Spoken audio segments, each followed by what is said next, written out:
Welcome back. This is your host, Steven Sargent of the Around the Coin podcast. Today we have Alex Pruden. He's the CEO of Aleo. They're a layer one privacy focused blockchain where companies, developers can come build on top of. He's actually formerly worked at A16Z in the cryptocurrency department, working on deals, and he's a former special ops in the US Army and infantry. This is an amazing episode because we talk privacy, we talk blockchain, we talk a little bit about regulations and the impact of the US government on things like Tornado Cash, but also we talk a little bit about entrepreneurship. He's seen the deals, he knows about fundraising, including fundraising he's done for his own company. So we cover a wide spectrum of things. Anyone building or looking to raise money or entrepreneurs in the crypto blockchain space, especially those focused on privacy, this is one you want to listen to. Enjoy the show. This is Steven Sargent, host of the Around the Coin podcast. We're here with Alex Pruden. Alex, tell us a little bit about yourself. Then we're going to dive into it because I got a ton of questions for you. Yeah, Steven, thank you so much for hosting me. I'm happy to be here. So my name's Alex. I'm the former CEO of Aleo Systems Incorporated and now the new executive director of the Aleo Network Foundation, which is the this is the name of the network that we're about to launch. I can't say that word, eponymous. But anyway, before I was at Aleo, I was at A16Z. I was an investor for 2 years. Before that, I was at Stanford Business School, where I was really interested. I was getting my MBA, but really interested in crypto and kind of going down the rabbit hole there. And actually, I had first gotten interested in crypto during my time in the U.S. Army. So before all of what I just mentioned, I had a 9-year career as a U.S. Army officer, first in the infantry and then in special forces. And I learned about crypto working in the Middle East in particular. We could talk about that. And that's actually where I wanted to start. I wanted to see what were the discussions. Usually when you're working in the specialty units, they hear about technology maybe before the average person, even maybe some of those computer science nerds that are on their computer in the parents' basement, really in the chats that would bring them to the exposure to Bitcoin. Can you tell me about your first foray, whether it was cryptography, cryptocurrency, or even Bitcoin back in your time with the special ops? Yeah, of course. So I learned about the technology working it was my last deployment working in special operations. So I was a Green Beret, so U.S. Army Special Forces. And at the time, there was a program to train Syrian resistance forces to fight ISIS and also the Assad regime, right? So there were U.S. forces in Turkey, which is where I was, as well as Jordan and some other surrounding countries, took basically moderate Syrian army is what we call them. So moderate rebels who were against the regime, also against ISIS. And we would take them out of the country and then we'd train them and then we would send them back to fight. And we would kind of advise and assist them from across the border. So this is all public knowledge. You can read about it. New York Times covered it all extensively about 5 or 10 years ago now. One practical problem with this model is you give folks so much training, you give them some weapons, give them some ammunition, and they go back across the border. But the reality of running effectively a military unit is there's all kinds of expenses that come up. And typically you need to pay for those in some way, food, fuel, stuff like that. And so I first learned about cryptocurrency because we, in general, as our unit was kind of thinking about how to solve this problem. And I appreciate your nod to all of us as potentially being a bunch of smart computer science nerds. None of us were, at least I wasn't. And so we were all like, well, here's some cash. And they were like, yeah, we don't want to drive around with cash in this lawless northern Syria. And so it was a Turkish intelligence guy that I remember first mentioning, like, hey, you guys should use Bitcoin or something. He just kind of said it offhand. None of us had really knew anything about it. I didn't, at least. And so, that suggestion never went anywhere because right after we were looking at it, there was the Russian government intervened on behalf of the Assad regime in Syria and more or less ended the rebellion with their air support for Assad's fighters or Assad's forces. So it all kind of became moot. But I kind of stayed interested in the technology, particularly because a lot of the people that we were working with were themselves refugees from the Syrian civil war. And one of the things that I had not appreciated about a conflict like that is that obviously it results in a lot of people being displaced.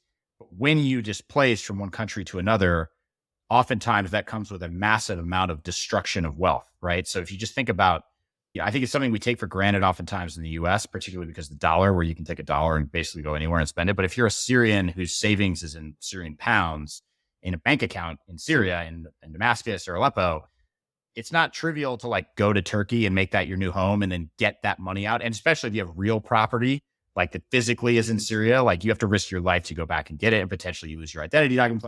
There's basically just a an enormous number of ways that wealth is Right. destroyed, and people who, many of whom we worked with, had played by the rules their whole lives and actually weren't really militant, but they were just on the wrong side and they were fighting for their homes and their families.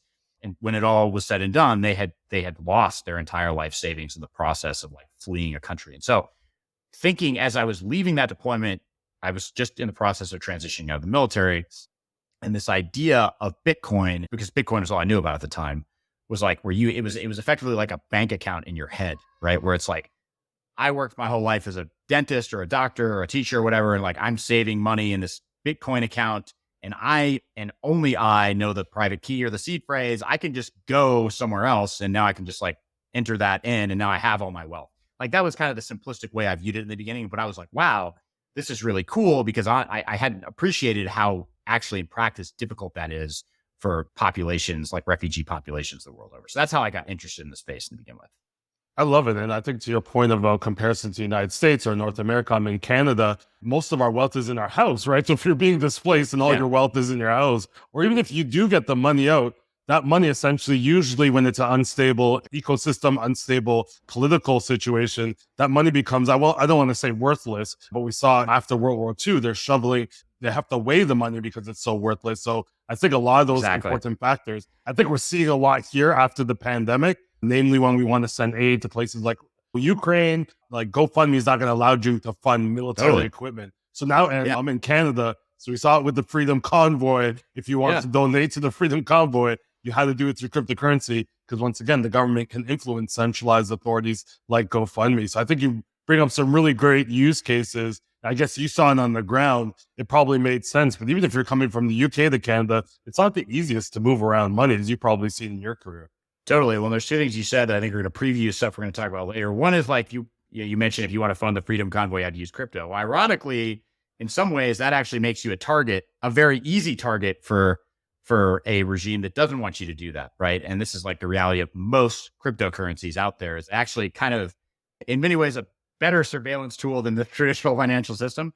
But we'll get to that. I think the other piece is, look, I think one of the interesting things about cryptocurrency is like people view it as like a technology thing. They're like, oh, this is tech I don't really understand. But when you dig into it and actually ask kind of like some of the fundamental questions, what you realize that the understanding gap is actually not the technology. It's the concept of money. Like what is money, right? It's like, you don't usually think about it. You're like, okay, I have $1, I just buy a coffee. But like back in the day, $1 represented a gold, like a bit of gold that you could get out of a bank. And then at one point that was no longer true. And now everyone's like, okay, well, we all believe it says that. But like, it's very like amorphous. When you dig into it pretty deeply, you realize most people have no idea what money is, right? And they just take it for granted, just like they take breathing oxygen for granted. You know what I mean? Or breathing air for granted. I think we're going to jump into it, but using privacy coins or mixers or privacy protocols before 2019 seemed like only illicit actors were doing it. I think people got real shocked, especially in first world countries. They're like, oh, as you said, it may be a lot more easier to surveil than we even thought. But you kind of just lightly brushed on A16Z that you worked there, which is, I think, a big deal in most tech communities and to most of the listeners. What about your time at A16Z? Was there a lot of discussion around cryptocurrency? You were obviously leading those deals. What was that environment like? Because that was only a few years ago. Yeah, so I was part of the first crypto fund there. And so I was hired to be a part of that. So I was only part of the first crypto fund. I think they're on their fourth now. And the team has grown up to be a lot larger. But yeah, A16Z was also special in the sense that it was the first major Silicon Valley venture fund that had a dedicated crypto fund. And we actually had to do a fair amount of work to set it up because it was just very much a first. And it was a cool experience, just both because of the people that I was able to work with. I mean, I got to work with Ben Horowitz and Chris Dixon, some of the people who like, I guess, talked about some of the fundamental ideas, which inspired a lot of products to come further down the line, and themselves had amazing experience with the history of the internet, let alone crypto. I mean, one of the things that inspires me a lot is Ben and Mark both were at the company Netscape back in the 90s. And for those of your listeners who may not remember, I'm a dinosaur, so I do remember. But Netscape was the first web browser. Like when the internet was first a thing, like actually the original way you went, like I remember my dad would like basically read message boards online. It was all through DOS. It was like command line based, and there was like no visual. There was no UI browser. So Netscape, that was their big product, is they have a browser for the internet. And they were essential actually in promoting the use of encryption. And encryption was seen as an essential part of growing the relevance of the web, because if you could encrypt messages between two parties, you could securely exchange credit card information. And but there was a time in the early 90s where many of those encryption algorithms were still considered to be weapons under export controls, right? And so it was actually a significant battle. Maybe you call it the crypto wars. You can read about it on Wikipedia, around how they basically, many people, including the Netscape folks and Ben and Mark, advocated to make that consumer technology to enable all of the use cases we see online today. Right. So anyway, it was the ability to work with them closely was really special. And then also just get to see a lot of the protocols that that are just kind of amazing and have grown into these huge things from very early beginnings. For example, my first day, it was my first day at the fund, we saw Solana. It was Solana's seed round. Wow. Simon Ranatoli coming in and presenting. And I saw the pitches for Uniswap and many others in the beginning. I personally was focused on file storage. So I led the investment in Arweave. So I don't know if folks are familiar with Arweave and for our listeners of your show, but it's a decentralized file storage network, similar in some ways to Filecoin, but I think it's got kind of some clever mechanisms. And that was my area that I was really excited about. And then I think later Deepin is picking up a little bit, a little bit. And we're definitely on some other podcasts that I work on behind the scenes. Was this a dream job for you? I think a lot of people are like, oh my God, A16Z. Was this a dream job, or you're on the battlefield, for that situation, and now you're working behind the desk? Did it feel like, oh, this is a great entrance into more of the space I wanted to be in? Or did it just feel like, okay, this is maybe not 100% where I want it to be? I'd love to kind of hear your thought process of going from the public sector, law enforcement, or military side to the private sector, jumping into a huge juggernaut like A16Z. Yeah, it was a dream job. I mean, it was the answer is yes to both, right? So it was a dream job in the sense that I could not have asked for a better opportunity to transition into the space. I mean, there's so many people that didn't get the lucky break that I did, which was I kind of through a series of good fortune and circumstance, I met people who were hiring at A16Z, and they're like, oh, okay, you seem smart. Actually, the woman I worked for had come from the government, Katie Hahn, who now runs her own fund. And she was like, okay, you have a similar background, you know a little bit about crypto, you should come work for me, right? And that's just it was a very lucky break. And so in that sense, it was a dream job because being at A16Z, you get to have conversation with anybody you want in the industry. So that was amazing. I will say I didn't love being an investor, candidly. I think it's a different skill set, and it requires a different kind of person than what I think I'm good at and what I like, which is I like being all in on something. I like the first order work of building the thing. And I think being an investor gives you a chance to step back, do the second order thing of enable the people to build the thing. Right. But that always felt derivative to me. It felt less satisfying. For some people, that's very satisfying. For me, it was less satisfying. So that's what inspired me to jump from that to the startup where I am now. You're in the operational meetings, telling people what to do. They're like, no, you're in the wrong boardroom. But then you jump it wasn't even so much from a... Oh, sorry. I was just saying, it wasn't even so much that as much as I feel like this technology is something I really believe in. And I want to make a difference directly. So, right. I love it that you're betting on yourself. And many people would say, that's great. You left A16Z, you started your own thing. But why a layer one privacy focused blockchain? There must be something more behind that from your thought process. Did you see maybe there wasn't a lot of these protocols coming through A16Z? Did you notice everyone had it figured out, but there was still this issue of maybe too much transparency, not enough privacy? Or did you feel like that kind of privacy movement was coming, even though people are giving up their privacy every day to save 10% at Bed Bath & Beyond? Yeah. So look, I think I'm going to start answering that question with maybe we could even say, instead of why did Alex go, maybe why Aleo? Why a new layer one in general? Right. And the start I guess the way I would start answering that is I would say crypto today has no real use cases outside of speculation.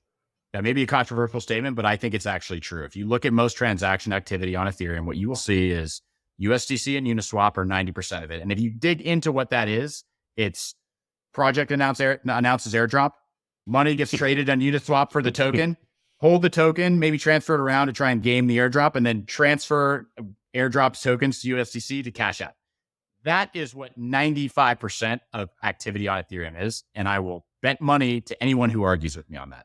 And I think that is also true of Solana. It's also true of most ecosystems. The reality is most of what crypto is used for today is speculative. Not all, but most. And I think the missing piece here, there's a couple missing pieces. And I think if you actually go all the way back to Bitcoin, I think Bitcoin's amazing in many ways because it pioneered this concept of permissionlessness, right? That's what inspired me to begin with. And I think Ethereum was similarly pioneering in that hey, permissionlessness is great, but like you're kind of limited in what you can do here. Cause like, I don't know if you ever tried writing Bitcoin script, but it's like not really that functional, right? So people are like, okay, well, let's like kind of take like the world of software and like open up the world of permissionlessness more with programmability. Okay, so that was a great step. And I think Ethereum was a huge leap forward, but still, I think the missing piece, particularly when we talk about financial applications, is privacy. Why do I say that? I mean, it's my favorite question to ask at any panel when I'm ever on at a conference. Like, how many people in this audience get paid in cryptocurrency?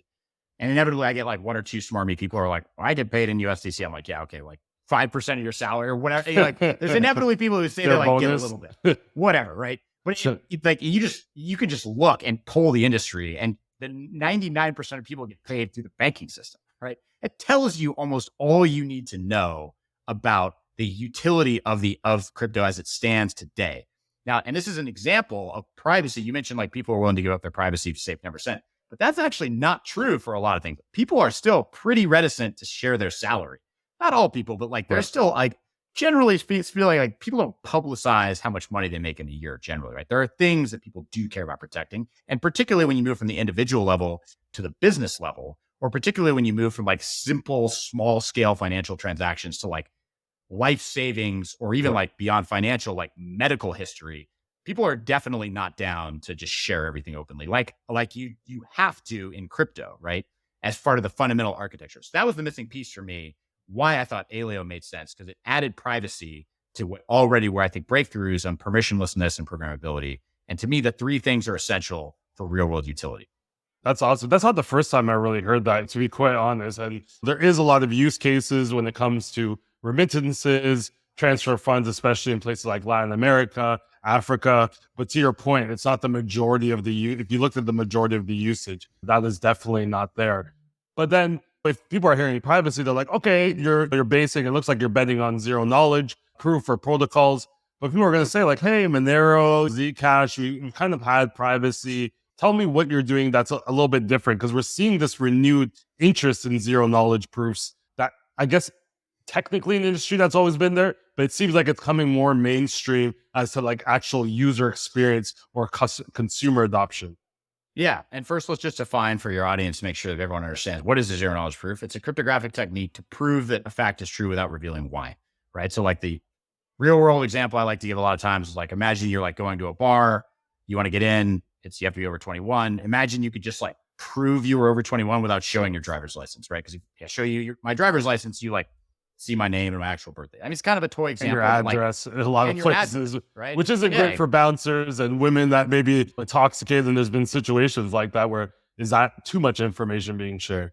Exactly. So it's kind of a toy example because most people don't think about that, but it shows you kind of like what the technology can do. And it's unique because there's not a physical analog, right? If we're playing poker and I say I have a full house, I have to show you because otherwise you're not going to believe me, right? But in the cryptographic world, you have this technique which allows you to prove something is true without revealing it, right? It's very special. I think there's a lot of applications, not only in Web3, but in Web2 around use cases like identity, which we can come back to.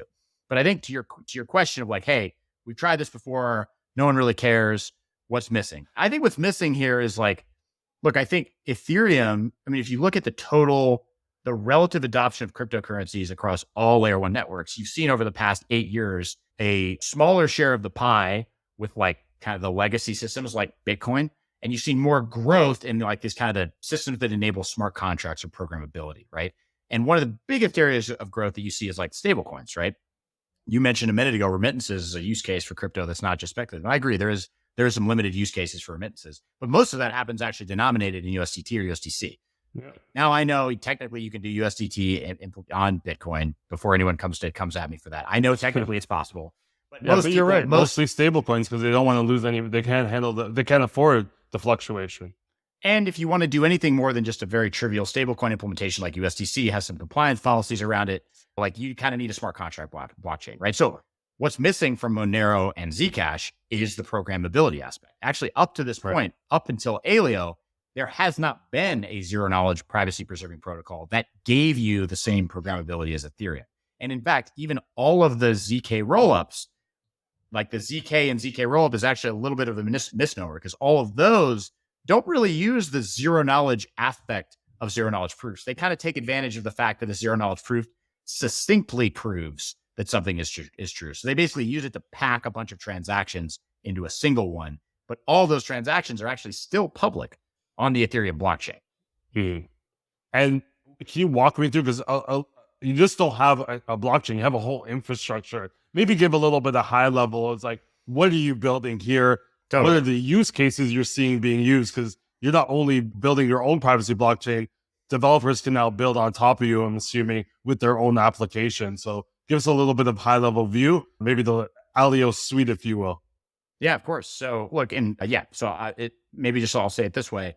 Aleo is building a new layer one from the ground up because you need to build a system from the ground up to be able to achieve the three properties that we wanted, which are permissionlessness, privacy, and programmability.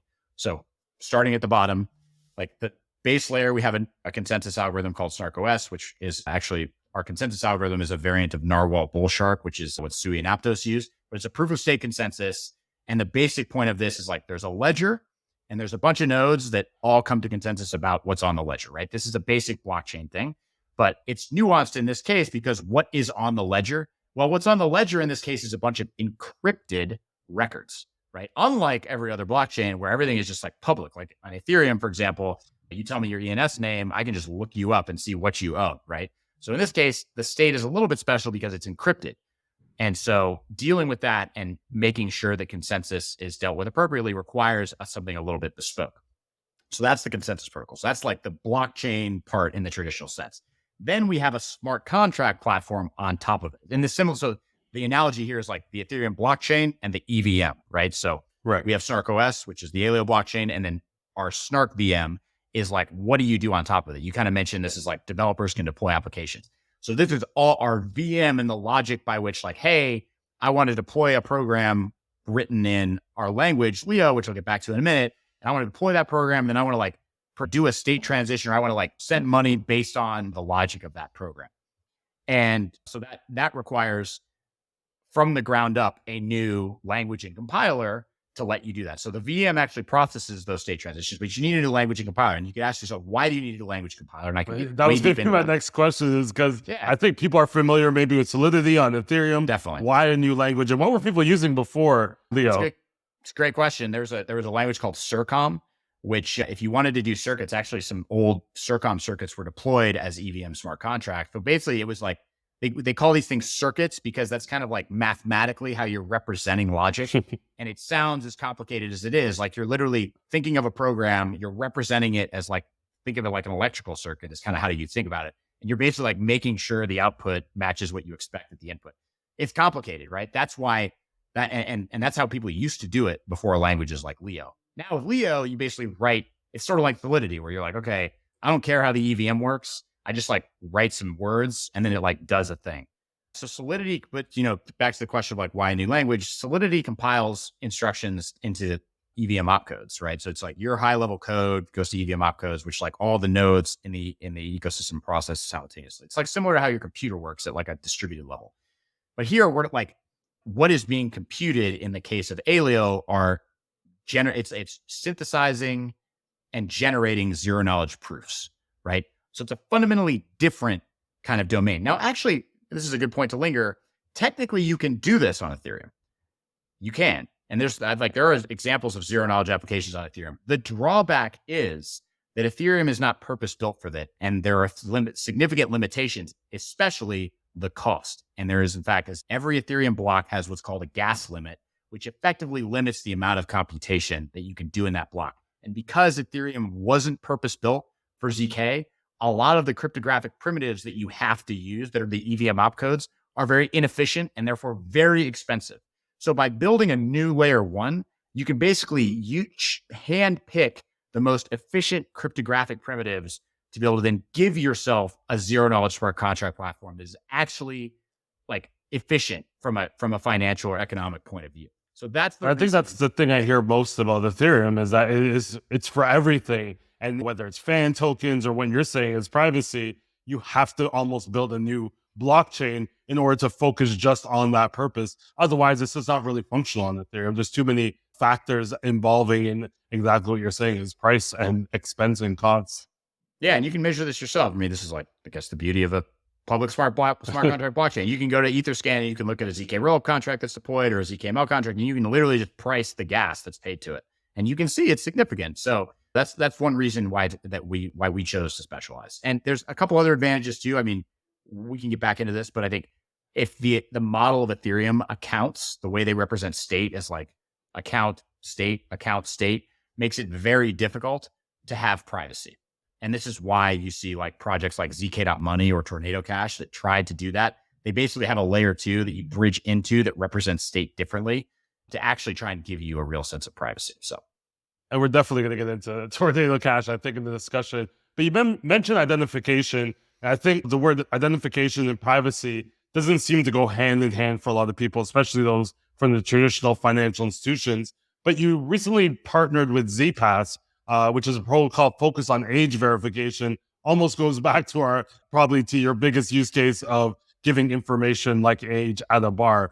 Can you talk a little bit about that partnership and where you saw a huge gap that you think are in the fill with there? Yeah, sure. So we actually launched ZPass. I think we are partners, but it's a product manager on our team who actually kind of came up with and ran with that idea. And we partnered with, the partnership we had is with a nonprofit called Common Sense Media to help roll out the age verification use case specifically. And there's a joint venture there that basically takes and implements ZPass for age verification for kids, especially, right? And so we can kind of come back to that. But I guess at a higher level, I think identity is like the obvious killer use case for privacy preserving, permissionless programmable blockchains. And why is that? Like, take something as simple as like applying for a visa.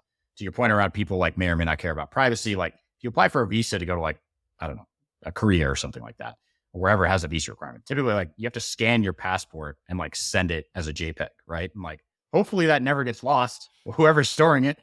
You know what I mean? And like, I used to work for the government when I was part of the OPM hack, which is 2013, which like everyone's classified. Everybody who had like a security clearance, like lost their entire record, like fingerprints. So I guess what I'm saying is like, whenever you have a huge database of valuable information, it's basically just a matter of time before it gets hacked, as we've seen a million times, right? So actually you have this model where if you have a blockchain and you have zero knowledge, you can basically create this kind of different paradigm for cybersecurity. Whereas instead of you have one giant bank vault, you have a bunch of individual lockers that are like much less lucrative to attack as a hacker, right? And also for you as an individual, you have very fine grained control over what you share and with who, right? And so I think this enables a whole different mechanism for authentication. An immediate use case of this for Web3 particularly is like on-chain KYC would be the obvious use case. So and like age verification is another great use case for Web2, where it's like, hey, like how do you access age restricted content online? How do we do it today? How do I download a video game that's like rated M? I just click, I'm over 18. Of course, as everyone could tell who looks at this video, I am over 18. Certainly don't look under 18. But like the reality is like, it's just on your word. And actually a lot of states now are requiring there be like specific biometric requirements to prove your age for various content online, right? It's a big problem. But most people don't want a tech company to just maintain their passport data on a database, right? So now with that identity use case, then I think you unlock a bunch of other financial use cases too. Because the reality is like you want there to be compliant financial use cases, but identities are prerequisite to that. Yeah. And is there a reason why we haven't solved for this before? I know Circle was working on something with Verite. Seems like they backed away from that project. It seems like the decentralized or even digital ID is really tricky to solve for. Is it a thing that you believe that the regulators aren't accepting the protocols being provided, or is the companies just haven't found a way to kind of make it interoperable with all the existing infrastructure in place that needs this identification? There has never been a platform that has let you have permissionlessness, programmability, and there never has been. So that's like, if you look at a lot of these other digital identity providers, really what it is in the back end is just someone's database, right? So it's like, you're still trusting someone and it's just, they're trying to sell themselves as the most trustworthy, right? But it's just like, I just talked about the OPM, but go back to like the credit bureau. What was it? Equifax, right? Equifax, 2018 got hacked. They were like kind of the trusted database, right? To the information, quite literally. And they got hacked, right? So it's like, and this is why governments and institutions are kind of like, a little bit low to go with that. Now, the advantage of an approach like ZPass, for example, is like, you don't need the buy-in of the US government or the Canadian government or any government, but you can bootstrap on the trust that you have in them. For example, ZPass implements a protocol called ZK Creds. And what that is basically like you take your passport, scan the NFC chip, upload, like verify that the passport is valid, verify that you are the owner of the passport in zero knowledge, or prove rather in zero knowledge. And then that data is then on the blockchain in digital form. And then you can prove facts about it. And every time you're proving a fact, you're saying like, A, I have a valid credential. Right. B, I'm the owner of that credential. And C, the answer to your question is yes or no. And that's all you know. Right. And so I think and that is just that paradigm has never been able to exist before. Because typically before this, it's the same reason why Bitcoin was revolutionary, right? Where it's like, you needed a third party to say like, okay, yes, Alex paid Steven, or no, he didn't pay Steven, right? And now we replace that with cryptography in the same way that like the Aleo blockchain and the Aleo Start VM is replacing that process in the identity stack. And you think now is a great time for it just because of maybe the lack of trust we have in governments around the world, including some of ours here in North America? Do you think now is like, oh, people are really seeing why it's necessary not to trust maybe mathematics versus trusting a central authority like a government? Yeah, and I think so. Yes, definitely. And I've worked in places where their governments are a lot less trustworthy than they are in the West, and so there certainly is true that that's true. But I also think from the perspective of like governments and big companies, like a lot of these companies don't want to store your data because it's a huge liability. They lose it. It costs a ton of money, and inevitably they'll lose it eventually, right? And like it's actually, if they had an alternative to the existing system, like I think they would really leap at it. In fact, the conversations we've had with like some big players in the fintech space are like they don't care even about the financial use cases. They're like, wow, the identity piece is so great because it saves us money, solves a business problem. And even for governments, it's like, again, like governments are not businesses in the same sense, but like they also have like CBDCs. One of the big holdups of a CBDC, at least in the US, is like, who in God's name is going to custody all this data about everyone and their bank account, and where is that going to live, right? Like, and I think this paradigm, I actually think you could have a CBDC on Aleo that completely sidesteps that problem, but still is able to bootstrap off the existing identity infrastructure. You don't need anything new. Speaking of governments, we talked a little bit about identity and we touched on Tornado Cash. What are your thoughts? You're building a privacy-focused blockchain. What are your thoughts on the US approach and international authorities, I think, when it comes to decentralized protocols themselves? So we saw Tornado Cash, they not only went after the addresses to place them on the SDN list or the OFAC list, they also went after the developer and the rest of the developer. What are your thoughts? Are developers off limits, or if what you develop interacts somehow with ransomware proceeds or hacked funds from North Korea's Lazarus, you're as much responsible as the players that are funneling those stolen funds? Yeah. So the first caveat I have to give before answering this question is not a lawyer. So lawyers probably have a more like a kind of, I would give you a better legal answer, but I'll give you my take. And maybe before I give that take, the second caveat I'll make is like, look, hopefully it's implicit in my background, but I don't think anyone in this industry has put more physically on the line than me when it comes to preventing bad actors from doing bad things. And this, in my case, I was a soldier fighting in Afghanistan, Iraq, and working with Syrian rebels to like prevent these organizations from achieving their goals. And I lost friends in the course of that, right? So like, no one wants the bad people to not use this more than me. That said, hopefully you can tell by the course of the conversation up to this point how passionate I am about how important some level of privacy is, and how critical it really is when you think about how the plumbing of our modern financial system works and how our expectations of society even work, right? And the liberties that we all take for granted in the West oftentimes. And so I think like the question of like Tornado Cash specifically, I think it's very hard for me to comment because I think the way that organization was run, I just don't know enough about. I think it's very possible, I think, for people to build software that I would consider irresponsible. And I think it seems likely from what I know from like what's been reported in the media that the Tornado Cash developers were probably at a minimum irresponsible with what they were doing and what they were not doing, more importantly. But I also think like, look, the reality is like, yes, these developers were arrested, but I think like the case in the US is not over. Like these guys could still be proven innocent because the crime, I mean, it's an interesting legal question here, right? Because it touches this like code is speech.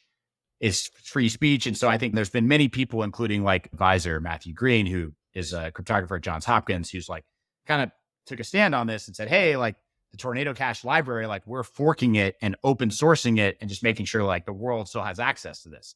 As much as many people may think it's bad, like it's important from a speech perspective that like we protect this principle of speech as code. Now, how that plays out in the context of money and privacy and all that stuff, I think is still remains to be seen. But I personally believe that that there are plenty of ways you can walk the line in the middle. It doesn't have to be all or nothing. It doesn't have to be like darknet currency for criminals or like straight up panopticon. Like it doesn't have to be that either or. We can have a sensible system in the middle that both protects individual privacy, gives consumers more choice, saves businesses money, and runs more efficiently on blockchain rails. I absolutely think that's possible.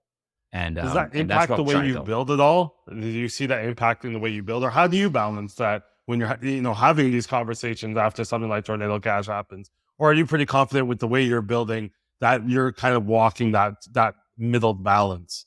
Yeah, absolutely. Look, I mean, the thing we do is we do absolutely everything in our power individually and as a collective. Like at this point, now we're at a foundation where like the foundation is the steward of this network. We are not the owners of the network because I mean, we walk the walk when it comes to decentralization. Like I wanted to turn this thing off. I can't, right? It's just the nature of blockchains in the same way no one can turn off Bitcoin.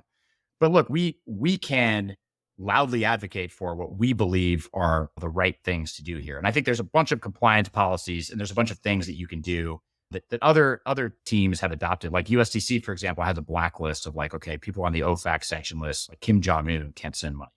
Seems very straightforward that like something like that is a sensible policy. And so we can advocate for things like that and encourage using the levers that we have people to adopt those things, right? But at the end of the day, it's a public blockchain. This is a public network. People generally, this is kind of an interesting question the blockchain's introduced, right? Because it kind of takes sovereignty out of the hands in some sense of like nation states and like brings it to a global community. Like people generally have to agree, at least the people running the nodes, on like what is permissible activity, what is not. And I think we're just in the early stages of that dialogue. Because I think it's kind of when we frame it in like the North American sense or like EU, North America, you're like, oh, Russia's bad or North Korea's bad. But like, you got to realize that Russia can turn around and do the same thing, right? They were like, Alex is bad. Alex funded a Ukrainian nonprofit. He is now on the blacklist, right? And so it actually like, we kind of take it for granted because the dollar is the center of the financial system. Will that be true forever? Most likely not, right? And you just kind of, I actually think from an American standpoint, it would be better to try and encode a financial system worldwide that was trustless based on cryptography that protected the liberties that we kind of value and fight for without necessarily like having to like hold up this dollar-based system, which has all kinds of disadvantages. But that's more like my personal view, I guess, the last piece. So, I understand that with more people going over to BRICS, it seems like a conversation of that as well. Recently, Vitalik Buterin and Jacob from Chainalysis, which is a partner of ours or mine, they recently published a paper about privacy pools, kind of talking exactly what you're talking about, how you can remain both private and compliant with government relations. How do privacy pools differ, or maybe are they similar to your layer 1 blockchain at Aleo? Yeah, great question. Actually, I love that paper. I wrote an article for Forbes about it. I can send you the link later if people are interested. But the paper's great. We'll definitely include that in the show notes. Encourage everybody to read the paper. It's great, and it's pretty honestly digestible. Look, the difference on the technical level is that this is what we consider like an application layer privacy, right? This is not a platform layer. So the idea of privacy pools is you can effectively do a compliant version of Tornado Cash, right? Which is like Tornado Cash is kind of like just payments, and you kind of put some extra compliance mechanisms in there similar to USDC. So you kind of make sure bad things don't happen. But the point is like, that's just an application. And once it's baked, it's not baked. You can't do like a new thing over here, right? And that's the advantage of something like Aleo. It's a platform-based approach, right? So you can like define whatever program you want. You could actually, privacy pools and Aleo are not contradictory. You could, hopefully people do, implement privacy pools in 50 ways on Aleo, right? And we give you all the tools to do that. But that's the point, is Aleo gives you these tools generally for the platform, whereas privacy pools are more about a specific implementation on like the Ethereum blockchain, for example. And so that's like, interesting. I toolkit. That's right. I consider like application level is privacy pools, and then protocol level is Aleo, right? The two are not necessarily like in conflict, but this just, I would say Aleo's approach is more general. and the toolkit you're giving out kind of have that base. They have the base tools of privacy that people can use those tools to build exactly what they want. Exactly. And again, like we haven't touched on this yet, but Aleo's model, by virtue of doing things in this zero knowledge way, like I hinted earlier at the conversation about the fact that like zero knowledge proofs are succinct in some sense, which means that like, hey, I can verify that what you said is true, even though like what you said is like 50 pages long, but I can verify it in like 2 seconds, right? That's like a silly example. A cryptographer would probably slap me across the face if I said it to them. But like, it gets the point of like, hey, I could do a lot in a little space, right? And that's the power of a zero knowledge proof.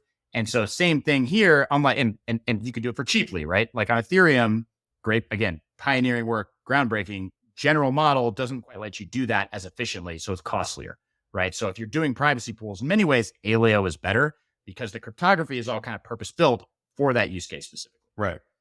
That makes sense. I think that's kind of how like Bitcoin, if you think about Bitcoin miners, same thing, right? Really hard to fight to win a Bitcoin mining reward and solve that, basically what I call Sudoku on steroids. But it's really easy for the other miners to validate if you did in fact solve the puzzle. So I think it's a very similar concept there. Totally. And it's great that you wrote a paper on that. And it sounds like, how do you, when, it's funny that at the start of the conversation, the first thing we mentioned is compliance. That's my background. How do you kind of educate?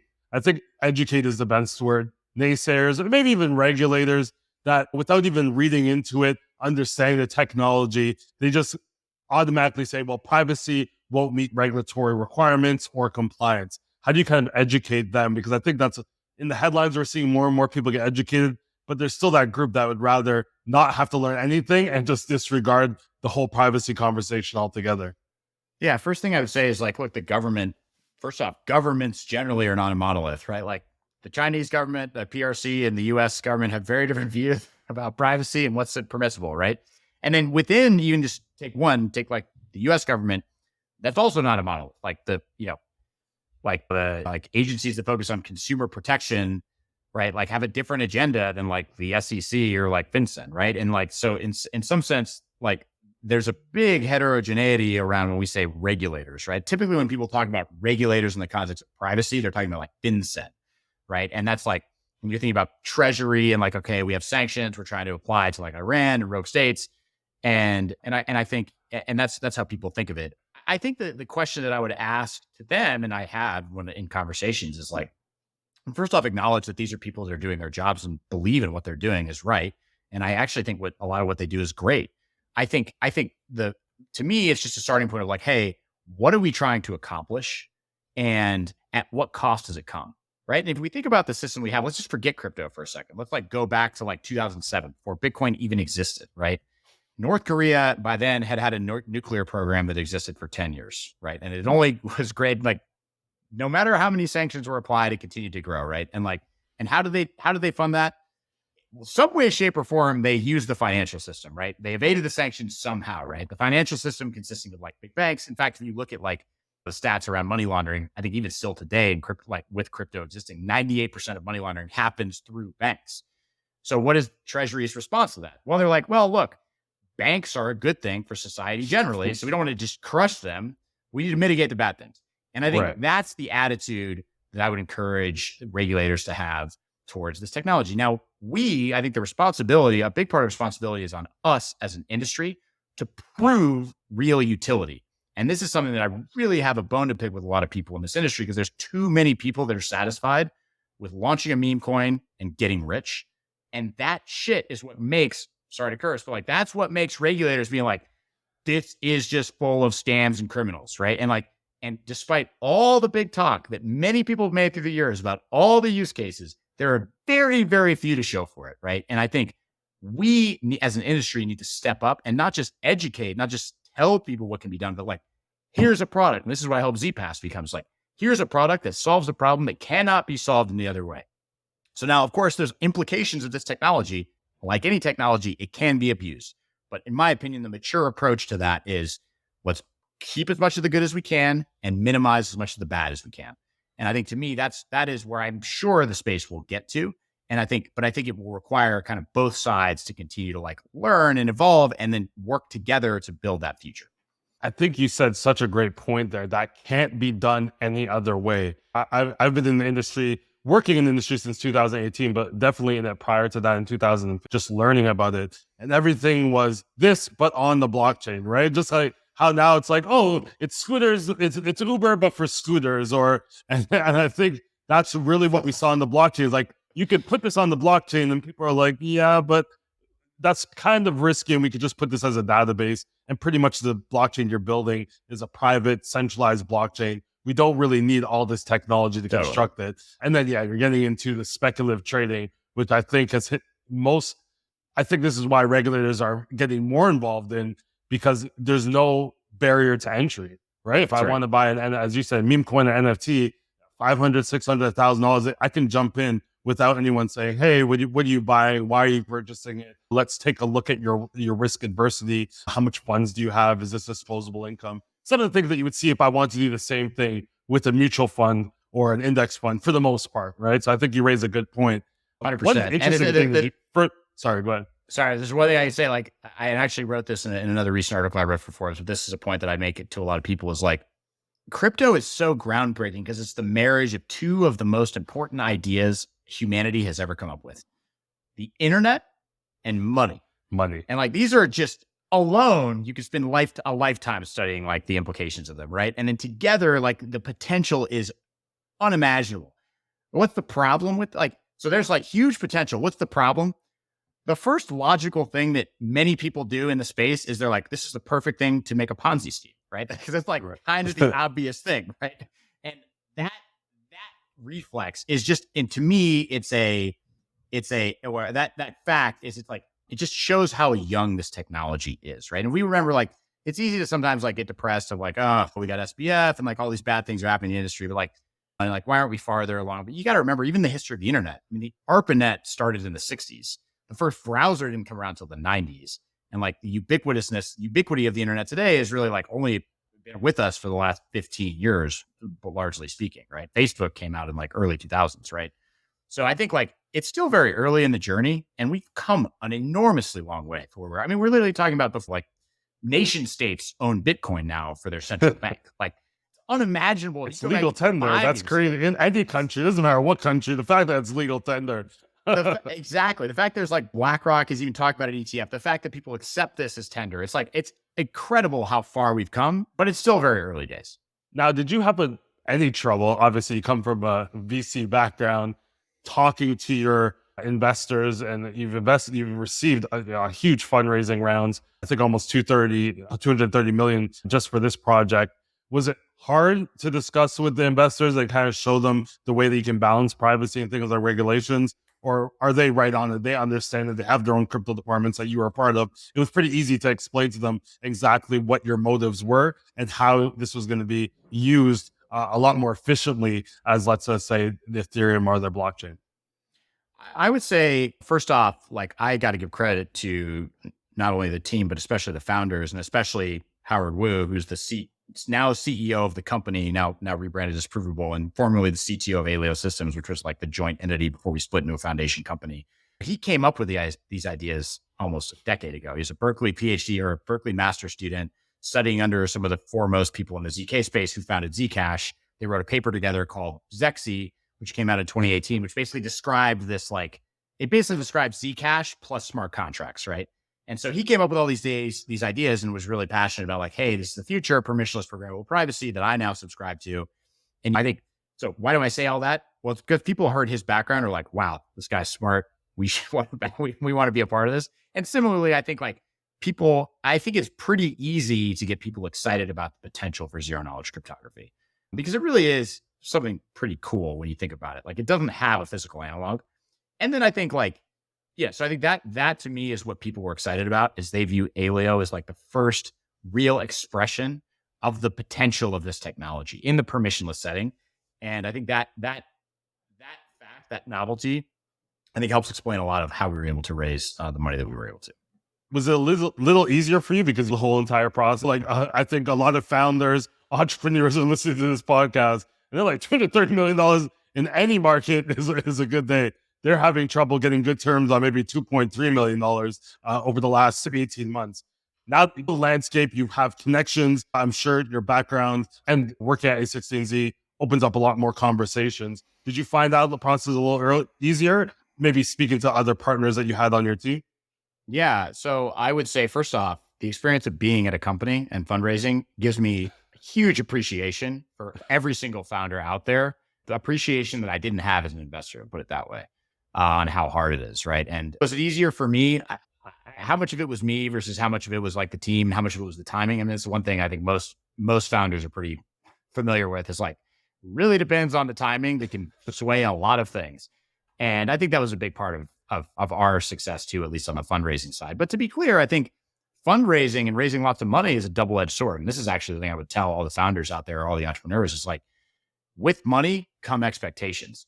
With expectations come the potential for disappointment. With the potential for disappointment comes like momentum potentially slowing down, harder to go to the next level, right? And I think it's definitely, I think you even see crypto projects that have kind of fallen prey to this, where it's like, they generate a bunch of hype and then it's over, and then they got to generate the next thing of hype. And there's a huge incentive to try and do that the wrong way. And then I think ultimately it blows up in your face at the end of the day. And I think in the same way, like building a company is just hard work. There's no way around it. And it takes a lot of luck to not only just succeed at the product level, but raise money. And I wish that weren't true. And I saw firsthand plenty of great entrepreneurs that we ended up not funding for a variety of valid investment reasons, but we're nonetheless building cool stuff.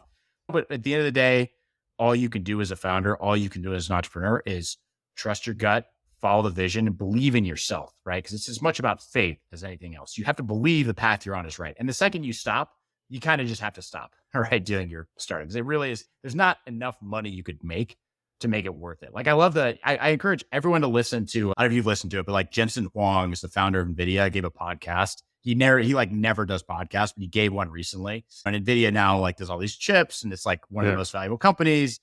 And they asked him this question, because he's been the CEO the whole time, 30 years. And they asked him this question like, hey, with all the success, all the fame, like, isn't this great? Like, would you do it again? And he was just flat out, no.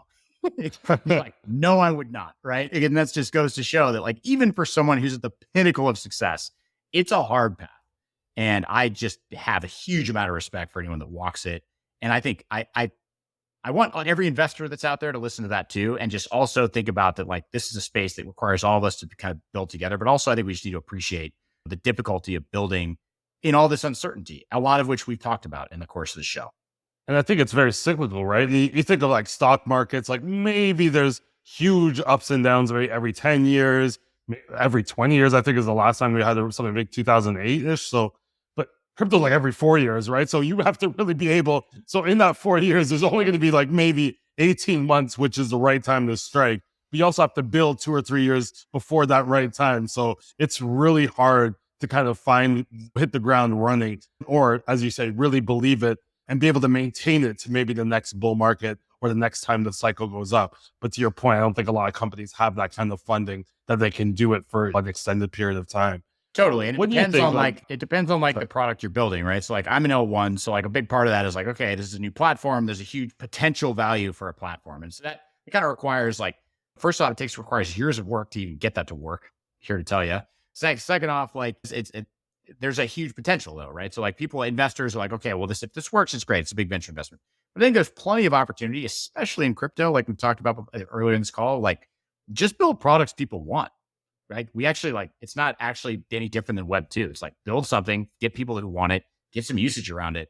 And honestly, if you get that, if you always remember that at the product level, like you're going to raise money. There's enough capital out there and there's enough people who are excited about potentially big things out there that like build what people want, get feedback from users, do actual product management, which surprisingly for the number of engineers there are on crypto, there are very few people that have a product mindset. There are a lot of people that want to build new cool protocols. I get it. I'm saying this is a layer 1 protocol builder. I get that I'm not preaching what I'm not doing sexy, what I'm saying. Right? It's sexy. It's sexy to build it. but I think the crypto space would do well for more people with product mindset. And I think honestly, people who follow that philosophy, they'll find success in raising money in other ways. What are some of the biggest challenges? You kind of touched on, like, hey, building the L1 is probably monumental on its own. Are there other huge challenges that you get into, especially if it's privacy focused, maybe attracting users, attracting developers, attracting applications? What are some of the things and like obviously working out the kinks while you're doing all that once you hit the mainnet? Yeah, no, I mean, yeah, all of the above. Yes, is the answer. First off, maybe it's important to mention, like, so we're building a layer one. It's not actually live yet, right? So Aleo is slated to launch here in the next month or so. And we're very excited about that, and like huge moment for us. But, it's taken us 4 years to get to this point. And I'm sure when we launch, it won't be the end of the story. There's going to be something that breaks and something else. And I think the first challenge I would say is just marriage of the internet and money. The complexity of that space and the number of ways that weird, unexpected things can happen just means that like it takes a huge amount of engineering effort and time to kind of control for all those edge cases, right? So it's just a technical challenge first and foremost. And I think most other layer one founders would say the same thing. The second is users and adoption, right? And I think that's like making this relevant. Sure, we've got the technology, but there's countless examples of technologies that have been invented in the past that are irrelevant, right? I won't list them, but there's many examples, right? But we need to make sure we're relevant. I think for me, that's a huge challenge that's still in front of us. I think we've done a good job of like telling our story in a way that people think is interesting, but now we got to prove that this is useful, right? And I think, again, I actually think this isn't just our challenge though. This is still the challenge of the industry, right? Right. Like there's not really a killer use case aside from maybe a few remittances. I actually think NFTs is a good use case. I think it got kind of overhyped. And now I think that the expectation and the crashing of that like kind of makes people a little bearish on it. But I think there's good use cases, but we need to build them and we need to show people that there is value here, right? Beyond just like this, hey, Aleo is going to be a huge thing someday, or Ethereum is going to be worth $2,000 someday, whatever, or $20,000 someday, right? Like it needs to go beyond that for this thing to me, in my opinion, reach its true potential. I remember buying NFTs. Ethereum, unluckily, I think it was around $5,000 to be quite honest. At the height of the NFT market, the heady days. Yeah. There was that time where it's like you just had to keep on pressing. The gas fees were rising. Everything was a mess. I need this camel with a top hat smoking a cigar to make my life whole. You mentioned NFTs. Is there anything else that you're seeing that's really interesting, whether it's to do with Aleo or your personal interests? Like a lot of people are talking about real world asset tokenization, fan tokens for those that I love Premier League soccer, Socios and Chili's has come out with some things. Is there anything that's caught your eye that's like, oh, this is really interesting? And if I wasn't working here, I would definitely love to spend more of my time looking under the hood of those projects. Yeah, I have a wide range of interests. And I think a lot of things in crypto are cool. Like I said, I was really interested in like this concept of decentralized storage at A16Z. So I think that space is really interesting. One of the things, it's been tried multiple times, but it's never taken off. But I still think there's huge potential for something that's like very basic tickets for concerts, right? Yeah. Like, and you could kind of implement this as an NFT, but like the fact that like Ticketmaster sells you a Taylor Swift ticket and like you actually don't have it in 2023 is unbelievable to me. And like, honestly, a blockchain and NFTs is like kind of the obvious solution, frankly. And I don't know. So I think there's like things that have utility. That's why I love identity, right? Like NFTs generally, like if it's just art, I mean, people pay a lot of money for, I got art on my wall, right? What is that worth? Who knows, right? But like people like it. And I think there is utility there. So things with utility is what I would definitely spend my time on. I think like governance too, like DAO stuff. And this is sort of what fan tokens are a little bit, right? Yeah. It's kind of like basically a team DAO where you get to participate in it. Cool, right? It's more of like, cool. Hey, we're buying the Constitution. I haven't heard anyone mention that since, right? What happened to all those people that were part of that DAO? They're no longer posting on Twitter. That's for sure. Yeah. They're actually building on Aleo, believe it or not. Yeah. So there's only one on Aleo. Yeah. So anyway, yeah. But like that, like it's just, these are things that advice for all the budding entrepreneurs out there. Best way to come up with product ideas in crypto is go back 5 years, find the good ideas that just didn't take off and like reboot them. Because that is fan tokens. Like I said, I just called them DAOs, right? I kind of are DAOs, right? So it's like, you can definitely, there's plenty of good ideas out there. And honestly, it's a lot about the timing of them. And but to me, it's also about like the technology becoming more and more practical, the infrastructure being there, and the educated, like people being knowledgeable about like what these things are useful for. And we're making progress. Impact. We were speaking on the Chainalysis podcast with somebody from a fan token provider, and they're saying the U.S. pretty much crushed their opportunity. They thought there was going to be regulation that they could work around. There is no the regulation's still vague. They don't want to build and be penalized later, which it seems like sometimes the U.S. approach has more of an enforcement action. But before we get off this call, I want to talk about obviously the launch and what are some of the features? Like, what are you expecting here? You're probably going to be heads down, and maybe you can tell people where they can get in touch with you before you go into hibernation. Well, I'm on Twitter, Pruden0. Yeah, so that's one place. You can also join our Discord. So we have discord.com/Aleo HQ, or Aleo HQ is like our vanity link. You can also just go to our website, aleo.org, and we have all the links in there. Like I said, I'm a Forbes author, so I've written a few pieces for Forbes. I'm a contributor, I guess, technically. And I'll send the links to the story that I mentioned and hear about privacy. Yeah, we're going to include those in the show notes. So yeah, but my DMs are open on Twitter. So if people are interested or hear this podcast and want to learn more, feel free and reach out. And yeah, in general, I really like participating in these discussions with the broader community and being, having convos with people from all over the world and all walks of life. That's one of my favorite parts about this industry is it brings so many different people together. So, and back to your question about Aleo. Yes, Aleo is launching this quarter. Very excited about our launch, and it's going to be a big moment for us. Again, it's very much the beginning. And so there'll be a lot more information to come out about that and the specifics around it. I'm being very vague here on purpose because I've learned the hard way that being too specific too early is a way to disappoint people.